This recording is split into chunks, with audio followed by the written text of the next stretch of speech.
Hello, today we're going to do a video on tools. This would be for you advanced guys. We'll be looking at rotary tools and the brand name Dremel. I don't own a Dremel, but I did buy a more cheap Chinese version a few years ago since I was a student and low on cash. Still works today and I haven't found a reason to replace it. But if you plan on doing very heavy modifications, and if you're doing things like carving and cutting and grinding, this particular tool saves a lot of time. It's a lot quicker, a lot more accurate. You may have seen me in previous videos use it, and the very next videos is going to be me building this, the Kutupukia base. It's heavily modified. I wasn't very pleased with it to the point where I have to do quite a bit of work on it. So before you see me building it, I'm going to teach you about the understanding and how to use this tool. Now remember, when using this tool for quite a long jobs or any sort of jobs, it's always advised to wear a very basic particle or dust mask. Keep it in plastic so it doesn't tend to shit. For the folks who have long hair tie. I've had my hair caught in these tools before. It's not too pleasant. And glasses, so you don't get crap in your eyes. I've had that happen as well.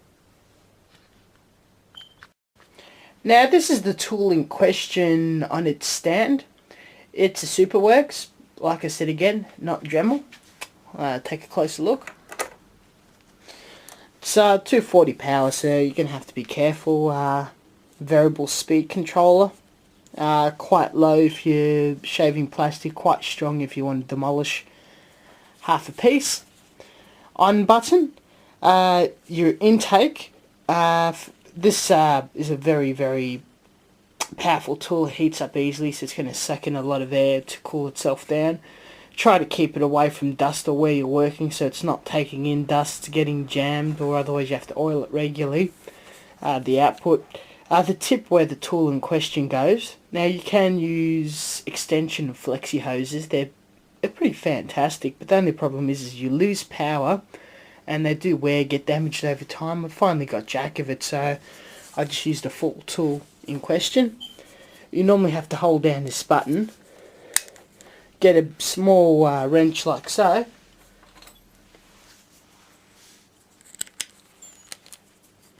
you're able to easily remove and put whatever fittings you desire. Let's have a look at some of the fittings. Now these are some basic ends you'll probably start off with. Each shape has a basic use. It's sort of like sandpaper but in the form of stone.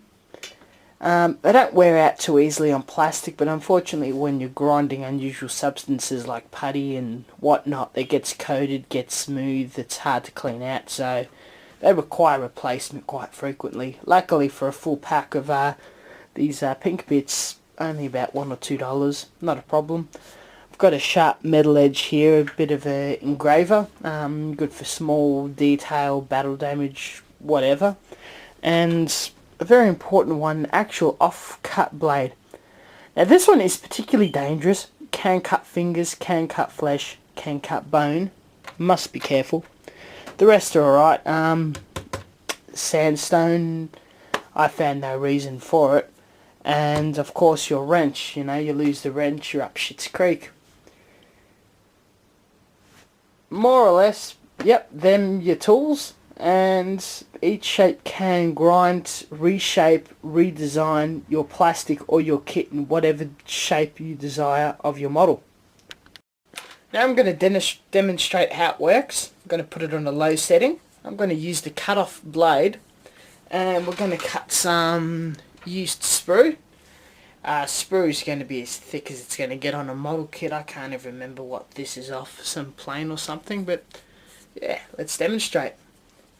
Low setting. Right through. Put it on the bench. Pretty easy. Cuts like butter. Higher setting.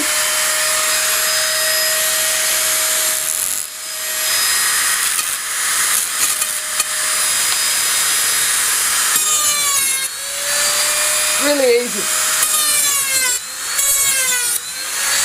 Seconds. Not a problem whatsoever. Real easy to cut. Change the piece. And I'll demonstrate how it grinds. Now, you can cut metal, any type of plastic, resins. If you're cutting resin, must wear a proper mask. That shit's toxic. It damages your lungs. You're going to need a very expensive, very nice mask. Go to safety store, get a consultant to tell you what to buy. I'll do a review on grinding resin rot one day. But yep, the flat end, we're going to flatten some of the screws.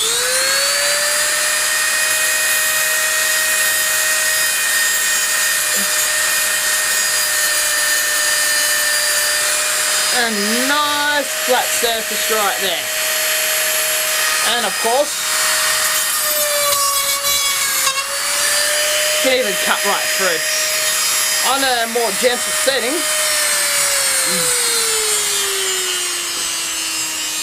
just slowly go all day in flattening something or reshaping something. Well, that's the rotary tool for today.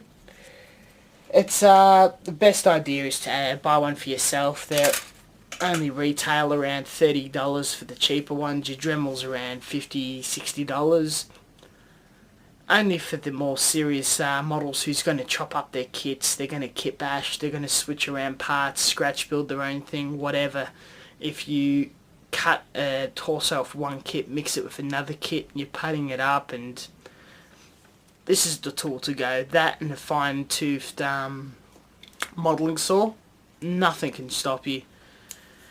If you've got a friend who has one, or if your father has one in the shed or whatever, and if you want to play with it with some sprues, see, get a feel for it, pull it out, have a play, have some fun. Much advised. But most importantly, always keep safety in mind. If you have any questions, just holler out on the comment board or email me or whatever. I'm happy to help out. But yeah, that's it. Thank you for watching, and until next time.